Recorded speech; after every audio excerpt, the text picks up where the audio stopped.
ఒక గోపకాంత చాలా కాలం అయిపోయింది, ఎవరింట్లోనూ చిక్కపట్టలేదు ఈ కృష్ణుడు, వస్తున్నాడు వెన్నెత్తుకుపోతున్నాడు, ఎలా అయినా పట్టుకోవాలి.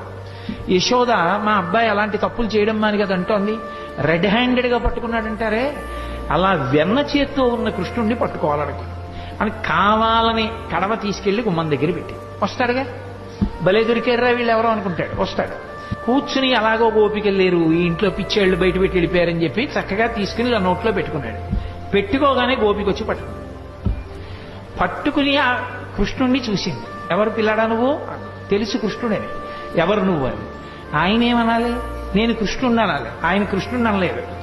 బలానుజ బలరాముడి తమ్ముడు అన్నాడు. మధ్యలో ఆయన ఊసేందుకు? ఆయన ఏమైనా వచ్చాడా, తిన్నాడా, దొంగతనాలు చేశాడా? అంటే ఎక్కువ మందిని ఇన్వాల్వ్ చేస్తే శిక్ష తక్కువ పడుతుందని. అందుకని పాపం ఏ పాపం ఎరగని అన్నగారిని తీసుకొచ్చాడు. నా పేరు చెప్పడం మానేసి అన్నయ్య పేరు చెప్పడం. ఇక్కడికి ఎందుకు వచ్చావు?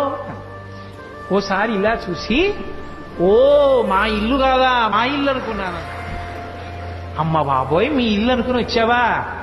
ఇంత నిజంగా గుండెలు తీసిన బంటూరా నాయనా నువ్వు అనుకుంది. బాగుందిరా నాయన, మరి వెన్న కుండలో చెయ్యి ఎందుకు ఎట్టావు?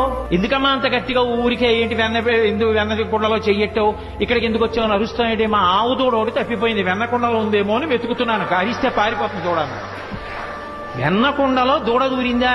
చెయ్యి పెట్టి వెతుకుతున్నావా? దూడ పారిపోతుందా అని తెల్లబోయి ఆవిడ చెయ్యి వదిలేసింది, పారిపోయింది.